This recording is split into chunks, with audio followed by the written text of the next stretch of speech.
अस्सलाम वालेकुम, this is Naveed Ali Kundar.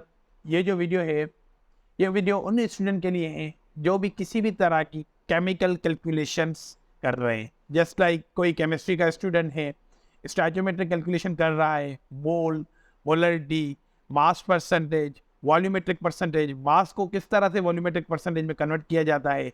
तो आज हम वीडियो में ये चीज़ें सीखेंगे कि किस तरह से ये चीज़ें कैलकुलेट की जाती हैं। तो आइए चलते हैं हम वीडियो की तरफ। ओके, तो सबसे पहले हम चलते हैं मोल की तरफ। What is mole? Mole is basically it's a ratio, it's a unit, it's a bridge. Bridge किसके बीच में? ग्राम टू वॉल्यूम। ग्राम से अगर हमें वॉल्यूम में आना है तो सबसे पहले हमें मोल निकालना है और फिर मोल से हम वॉल्यूम में आते हैं। इसका मकसद क्या हुआ कि अगर मुझे मास से किसी भी चीज़ का वॉल्यूम निकालना है तो मुझे पहले मोल निकालना पड़ेगा और फिर वॉल्यूम निकालना पड़ेगा। तो अब हम चलते हैं कि मोल निकाला कैसे जाता है, मोल का कोई फार्मूला होता है या कुछ किस तरह से होता है। तो मोल का फार्मूला होता है कि given mass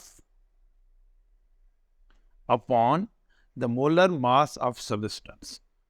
molar mass of substance मतलब सब्सटेंस जो हमारे जिस चीज का भी मोल निकालना चाहें उसके बारे में उसका मोलर मास। फॉर एग्जांपल मैं एक एग्जांपल ले रहा हूं, find the number of moles in 800 grams of limestone. Limestone का चूंकि फार्मूला है कैल्शियम कार्बोनेट CaCO3। तो अब सबसे पहले इसका मोलर मास निकाला जाएगा। मोलर मास इसका कैसे निकाला जाएगा? कैल्शियम, कार्बन और ऑक्सीजन, तीन एलिमेंट मिलाकर एक कंपाउंड बना रहे हैं। अब देखेंगे कि कैल्शियम का एक है, क्योंकि यहाँ पे कोई भी वैल्यू नहीं है तो 1 मल्टीप्लाई बाय कैल्शियम का मोलर मास जो होता है वो होता है 40। कार्बन का एक है क्योंकि यहाँ पे कुछ भी नहीं है, मल्टीप्लाई बाय 12। ऑक्सीजन का 3 है और उसके मोलर मास है 16। तो इनको मल्टीप्लाई करेंगे, 41 ज़ा 40, 12 और 48। अगर मैं इनको टोटल कर दूं तो ये हो जाएगा इसका मोलर मास। मोलर मास जो होगा वो होगा 100 ग्राम्स। अब किसी भी कितने भी ग्राम्स हो, फॉर एग्जांपल मेरे 800 ग्राम्स हैं यहाँ पे, जैसे मैं बता रहा हूँ कि मुझे मोल्स ढूंढने इस 800 ग्राम के। अब मैं क्या करूँगा, ये हमारा है गिवन मास और ये हमारा मिल गया मोलर मास। तो mole is equal to given mass upon molar mass 800 upon 100, ये हो गया 8 मोल्स। ये तो बहुत आसान था। इसमें कुछ चीजें जो हैं जो मैं आपको समझाने की कोशिश कर रहा हूं वो ये है कि कैल्शियम कार्बोनेट एक कंपाउंड है। अगर मैं कहूं कि एक मोल में यहाँ पे कार्बन के कितने ग्राम्स हैं, यहाँ पे कार्बन के कितने ग्राम्स हैं, तो अगर वो 100 ग्राम था, अगर ये 100 ग्राम कैल्शियम कार्बोनेट है तो उसमें 12 ग्राम कार्बन है, उसमें 12 ग्राम क्योंकि एक मोल है। अब यहाँ पे देख रहे हैं तो ये 8 मोल हैं। 8 मोल में कार्बन के कितने होंगे, यानी कि मैं कहूँ कि 800 grams of CaCO3 contains how much carbon? तो क्या लिखेंगे कि सिंपल 100 ग्राम कार्बन कंटेंस कितने? 12। 100 ग्राम कैल्शियम कार्बोनेट कंटेंस 12 ग्राम के कार्बन। तो 800 के कितने होंगे? तो 1 ग्राम जो है वो होगा 12/100 मल्टीप्लाई बाय 800। तो इसको डिवाइड कर लेंगे तो 12 मल्टीप्लाई बाय 8 ये हो जाएगा 96 ग्राम्स। तो ये 800 ग्राम में 96 ग्राम्स होंगे कार्बन के। इसी तरह से अगर मैं कहूँ कैल्शियम, कैल्शियम के ग्राम्स दे दूं और पूछूं कि कितने मोल्स बना सकता है, अगर मैं कहूं कि कैल्शियम के मैं दे रहा हूं, कैल्शियम के 40 है, तो मैं कह रहा हूं कैल्शियम के हमारे पास 400 ग्राम से, कैल्शियम के 400 ग्राम से। अब मैं कह रहा हूं कि कितने मोल्स मुझे कैल्शियम कार्बोनेट मिलेंगे, या कितने कैल्शियम कार्बोनेट के मोल से मुझे इतना कैल्शियम मिलेगा। तो सिंपल वही रिलेशनशिप बनाएंगे कि इसके 100 ग्राम में से इसके 40 ग्राम कैल्शियम के मिल रहे थे, ये कैल्शियम कार्बोनेट के। अब हमें मिला हुआ है कि क्या मिला हुआ है, 400 ग्राम ऑफ कैल्शियम। तो ये x कर लेते हैं। एक तो ये तरीका है कि रेशियो इन प्रोपोर्शन लगाएं, दूसरा तरीका ये है कि हम इसको स्टेटमेंट के थ्रू कर दें। तो स्टेटमेंट के थ्रू क्या कहेंगे कि 40 gram of calcium is produced by कितने, 100 ग्राम ऑफ कैल्शियम कार्बोनेट। तो 1 kg, 1 ग्राम, 100 ग्राम अपान 40, तो हमारे पास कितने हैं, 400। 400 gram is equal to 100 upon 40 multiply by 400, तो ये हो जाएंगे 10, ये हो जाएगा 1000 ग्राम इसमें चाहिए। इसी तरह से एक और एग्जांपल है सल्फ्यूरिक एसिड का। सल्फ्यूरिक एसिड का अगर मैं कह रहा हूं कि सल्फ्यूरिक एसिड के सल्फर के, मेरे पास सल्फर के 64 ग्राम से, 64 ग्राम्स ऑफ सल्फर डेटा अगर मैं लिख लूं, 64 ग्राम ऑफ सल्फर, H2SO4 के कितने मोल्स होंगे।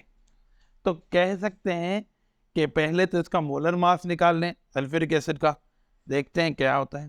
सल्फ्यूरिक एसिड का मोलर मास में H2 के हाइड्रोजन के 1 मल्टीप्लाई बाय 2, सल्फर के 1 मल्टीप्लाई बाय 32, ऑक्सीजन के 16 मल्टीप्लाई बाय 4, ये हो जाएंगे 2, 32 और 64, ये 98 ग्राम। इस 98 ग्राम में देखा जाए तो ये सल्फर के हैं 32, तो इस रिएक्शन ये बनेगा कि 32 grams of sulphur is produced by 98 grams of sulphuric acid H2SO4, या इसका 1 मोल है। अगर मैं बात करूं ये 64 ग्राम है, ये 64 ग्राम है, तो ये 32 का 1 मोल बन रहा था, तो 64 के कितने बनेंगे, 32 का 1 मोल बन रहा था तो 64 के कितने बनेंगे, तो 32 ग्राम्स का बन रहा था 1 मोल, तो 1 ग्राम का कितने बनेगा, 1/32 ग्राम्स मोल। तो 64 के कितने बनेगा, 1/32 मल्टीप्लाई बाय 64, तो ये बनेंगे 2 मोल्स। ओके, एक दूसरा एग्जांपल लेते हैं मोल का। एक क्वेश्चन है, how many grams of carbon are present in 80 grams of methane। अब हमें क्या करेंगे कि सबसे पहले तो मीथेन का फार्मूला देख लें। मीथेन का फार्मूला देख लेते हैं। मीथेन का मोलर मास कैसे होगा, कार्बन का 1 मल्टीप्लाई बाय 12, क्योंकि इसका मोलर मास होता है, ये 12 हो गया। हाइड्रोजन के 4, तो 4 मल्टीप्लाई बाय 1 होता है, तो ये हो गया 4, टोटल हो गया 16 ग्राम्स। अब एक रिलेशन हमें यहाँ से पता सीधा चल रही है कि अगर 16 ग्राम मीथेन होती है तो उसमें 12 ग्राम हमारे कार्बन होते हैं, उसमें 12 ग्राम हमारे कार्बन होते हैं। तो अब यहाँ से देखेंगे कि 80 ग्राम मीथेन है, तो वो कितना बनेगा। तो ये रिलेशन इस तरह भी लिख सकते हैं, जैसे मैंने कहा रेशियो प्रोपोर्शन में, ये कार्बन और ये मीथेन लिख रहा हूं, सही है। तो कार्बन के कितने हैं, 12, तो मीथेन के कितने बने थे, 16। अब ये कह रहा है कि मीथेन के हैं 80 और तो इसके x, तो ये रेशियो प्रोपोर्शन भी आप बना सकते हो। या तो हम स्टेटमेंट की तरफ जाते हैं, तो स्टेटमेंट में क्या लिखेंगे, 16 grams of methane contains 12 grams of carbon. तो 1 gram of methane contains 12 upon 16 ग्राम। अब हमारे पास कितने हैं? 80 grams. 80 grams of methane contains 12 upon 16 multiply by 80। तो ये डिवाइड कर लेंगे, ये 5, तो 5 12 60 ग्राम्स बनेंगे किसके? कार्बन के। तो हमें ये क्वेश्चन पता चल गया कि how many grams of carbon present in the 80 gram of methane. तो उसका जवाब ये आया कि 80 ग्राम अगर मीथेन ले रहे हैं तो उसमें 60 ग्राम तो हमारे कार्बन है। सिमिलरली एक और एग्जांपल लेते हैं, उसके बाद हम दूसरी टॉपिक पे चलते हैं कि हाउ मेनी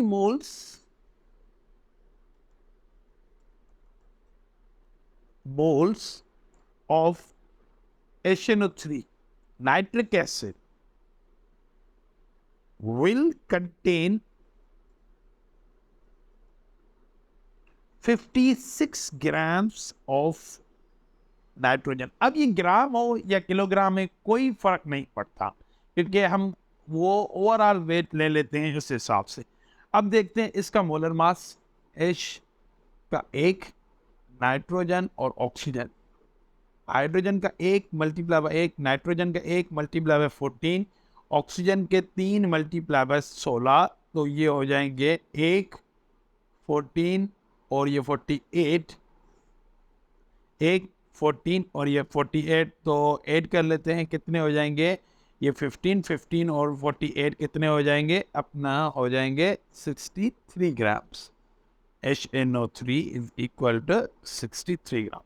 अब ये 63 ग्राम में हमें पता चल गया कि नाइट्रोजन के कितने हैं मोल। मोल्स पूछ रहा है, मोल्स पूछ रहा है, ना कि ग्राम पूछ रहा है। अब पहले क्या करेंगे? पहले दो तरीके, या तो पहले हम नाइट्रोजन के ग्राम निकाल लें इस 56 में से, फिर उसको मोलर मास से डिवाइड कर लें, ये कर सकते हैं।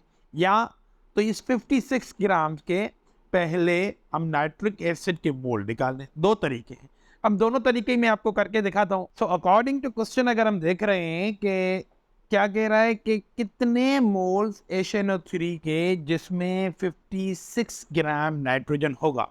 तो अब हमने यहाँ पे देखा कि 1 मोल, क्योंकि ये मोलर मास है तो ये 1 मोल बना, तो 1 मोल में नाइट्रोजन क्या आ रहे हैं? 14 ग्राम। नाइट्रोजन के 14 ग्राम्स हैं तो 1 मोल बनना है HNO3 के। अब 56 ग्राम्स है तो ये सीधे सीधा रिलेशनशिप बन रहा है। तो लिख सकते हैं एक तो इस तरह से कि नाइट्रोजन, यहाँ पे लिखें moles of HNO3, moles of HNO3, nitrogen in grams, grams of nitrogen. तो ग्राम्स ऑफ नाइट्रोजन कितने हैं? 14, तो मोल बन रहा है 1, और ग्राम्स हैं 56, तो मोल बनेगा x। एक तो ये रेशो एंड प्रोपोर्शन से कर ले। दूसरा स्टेटमेंट वाला तरीका है, वो भी आपको समझा दूं। वो क्या लिखेंगे कि 14 ग्राम्स ऑफ नाइट्रोजन प्रोड्यूस या contains the 1 mole produce 1 mole of HNO3। तो 1 ग्राम कितना होगा? 1/14, तो 56 ग्राम है 1/14 मल्टीप्लाई बाय 56। तो सिंपल टेबल लगेगा तो ये आपका आ जाएगा 4 मोल।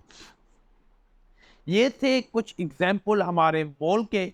अब हम चाह रहे हैं कि एक नया टॉपिक है। ओके, तो मैं एक और एग्जाम्पल ले रहा हूँ। ये एग्जाम्पल जो है ये है how to convert the weight percent volumetric percent, या वॉल्यूमेट्रिक फ्रैक्शन कह लो, वेट परसेंट से वॉल्यूमेट्रिक फ्रैक्शन, वॉल्यूमेट्रिक परसेंटेज। उसके लिए हमें क्या चाहिए? जैसे मैंने आपको पहले बताया कि वेट यानी मास, मास से हमें वॉल्यूम में आने के लिए चाहिए हमें मोल, हमें मोल चाहिए। मोल निकालकर फिर ही हम वॉल्यूम में आ सकते हैं। तो एक एग्जांपल ले लेता हूं। मैंने एग्जांपल ले लिया HNO3। HNO3 क्या है? एक मिक्सचर है, एक सॉल्यूशन है, एक कंपाउंड कह लो, जिसमें हाइड्रोजन एक एलिमेंट है, नाइट्रोजन एक एलिमेंट है और ऑक्सीजन एक एलिमेंट, तीनों ही गैसेस है। तो एक मैं परसेंटेज ले रहा हूँ बाय वेट। हाइड्रोजन की 20%, नाइट्रोजन की मैंने ले ली 50%, जो रिमेनिंग रह रही है वो है 30%, वो मैंने ले ली ऑक्सीजन की। अगर मैं टोटल कर दूं तो ये बन जाएगी 100%। ओके, अब ये 100% ये वेट परसेंट। तो बेसिस हम कोशिश करेंगे कि ऐसी बेसिस लें जिसमें हमारी ये परसेंटेज के मामलात हल हो जाए। अगर मैं कह रहा हूँ कि 100 kg, या तो बेसिस हम वो लेते हैं जो डिफाइंड हो, जो जिस बेसिस पे हमारा प्रॉब्लम डिफाइंड हो उसके बेसिस पे हम कर सकते हैं। अगर नहीं डिफाइंड है तो हम कोशिश करते हैं कि 100 ले, ताकि हमारे मसले कैसे देखें हाइड्रोजन के ये है। अगर मैं इसका वेट निकालना चाहूँ, वेट ऑफ हाइड्रोजन, तो 20% है तो अपन 100 मल्टीप्लाई बाय टोटल वेट जो है 100 में कैंसिल हो गया, तो ये 20 kg हाइड्रोजन आ गया। इसी तरह से नाइट्रोजन हमारा क्या हो जाएगा 50 kg, और फिर हमारा ऑक्सीजन क्या हो जाएगा 30 kg। अगर हम कोई दूसरी भी ले लेते हैं तो क्या करेंगे, यहाँ पे टोटल वैल्यू अगर मैं यहाँ पे 50 लेता तो यहाँ पे 50 से मल्टीप्लाई करके उसके अकॉर्डिंगली मैं बेसिस के बेसिस पे उसके किलोग्राम्स निकाल लेता। अब हमने मैंने पहले क्या कहा, हमारे पास मास तो आ गया, अब हमें मोल निकालना है, फिर उसमें से वॉल्यूमेट्रिक परसेंटेज निकालनी है एट एसटीपी। अगर हम वॉल्यूमेट्रिक परसेंटेज पे बाद में भी जाते, ठीक है। अब हम क्या करते हैं, moles of hydrogen, moles of hydrogen तो 20 अपॉन इसके हो गए 1। हाइड्रोजन का मॉलिक्यूलर मास होता है 1, तो ये हो गया है हाइड्रोजन अगर गैस है, H2 गैस है, H2 अगर गैस है तो उसके हो जाएंगे 2, तो ये हो जाएंगे 10 मोल्स, 10 मोल्स। इसी तरह से नाइट्रोजन भी होती है N2, नाइट्रोजन भी होती है N2, तो ये 50 ग्राम अपॉन 14 और 14 28, तो ये हो जाएंगे 50 को डिवाइड करते हैं 28 से, तो हमारा जवाब आएगा 50 डिवाइडेड बाय 28, तो हमारा आया है 1.78 मोल्स। सिमिलरली ऑक्सीजन जो है, ऑक्सीजन भी O2 होता है, तो 30 अपॉन 32, 16 और 16 32 ग्राम्स होते हैं, 16 और 16 32 ग्राम होते हैं, तो 30 डिवाइडेड बाय 32, तो ये आएगा वैल्यू 0.937। अब ये चीज याद रख लें कि मोल परसेंट और वॉल्यूमेट्रिक परसेंट सेम होती है एट एसटीपी पे। अगर मैं ले रहा हूँ एट एसटीपी पे सेम ही होती है, क्योंकि इनके भी मोल्स के वॉल्यूम निकालूंगा, इसके भी निकालूंगा, इसके भी निकालूंगा, तो सेम ही आएंगे। तो अब हम मैं मोल परसेंटेज निकाल लेता हूँ, क्योंकि वही वॉल्यूमेट्रिक परसेंट होगी, तो क्या करूंगा, टोटल कर लूंगा। टोटल कैसे, 10 प्लस 1.78 प्लस 0.937, ये टोटल हो गया 12.717। तो अब मैं कह रहा हूं कि मोल परसेंट ऑफ हाइड्रोजन निकाल लूं, मोल परसेंट ऑफ हाइड्रोजन निकाल लूं, तो 10 डिवाइडेड बाय 12.71, तो 10 डिवाइडेड बाय 12.71, तो इसको मल्टीप्लाई करेंगे 100 से, तो ये हमारा आंसर आया 0.786, 0.786 कैलोरी मल्टीप्लाई बाय 100 अगर कर देंगे तो ये आ गया हमारा 78%, 78.64%। सिमिलरली नाइट्रोजन का क्या हो जाएगा, 0.937 अपॉन 0.937 डिवाइडेड बाय टोटल कितना आया है हमारा 12.71, मल्टीप्लाई बाय 100 करेंगे तो आ जाएगा हमारा वैल्यू 7.37। इसी तरह से सिमिलरली ऑक्सीजन का, अब ऑक्सीजन का कैसे निकालेंगे, ऑक्सीजन का भी सिमिलरली ऑक्सीजन का जो वैल्यू आया है, ये ऑक्सीजन का हमने निकाल दिया, सॉरी ये ऑक्सीजन का हमने निकाल लिया क्योंकि हमने ये वैल्यू लिया है, तो ये ऑक्सीजन का निकाल दिया। अब नाइट्रोजन का, nitrogen is equal 1.78 upon total है 12.71, मल्टीप्लाई बाय 100 करेंगे, तो जो भी आपका वैल्यू आएगा वो आपकी होगी परसेंटेज ऑफ नाइट्रोजन। तो करके देखते हैं, 1.78 डिवाइडेड बाय 12.71 और मल्टीप्लाई बाय 100 करेंगे तो ये आ जाएगा 14.00 परसेंटेज ऑफ। तो हमारे जवाब आखिर में जो फाइनल इसका आंसर आया, वो हमारा फाइनल आंसर ये आया। अगर मैं कहूँ कि वेट परसेंट और वॉल्यूमेट्रिक परसेंट में क्या फ़र्क आया, तो हाइड्रोजन की जो वेट परसेंट थी वो थी 20%। अब मैं लिखूँ वॉल्यूमेट्रिक परसेंट या मोल परसेंट, मोल परसेंटेज वो आई है हाइड्रोजन की कितनी आई है? हाइड्रोजन की आई है 78.64%। सिमिलरली नाइट्रोजन की कितनी थी? 50 थी, तो अब नाइट्रोजन की आई है 14.00%। इसी तरह से ऑक्सीजन की कितनी थी? 30%, और ऑक्सीजन की हमारे पास आई है 7.37%। टोटल दोनों को करेंगे टोटल, तो ये भी 100% और ये भी 100%। तो ये एक एग्जांपल था वेट परसेंट से मोल मोल परसेंट में या फिर वॉल्यूमेट्रिक परसेंट में किस तरह से कन्वर्ट किया जाए। अगर आपको ये वीडियो अच्छी लगी है तो मेरे चैनल को लाइक करें, सब्सक्राइब करें और शेयर करें। शुक्रिया।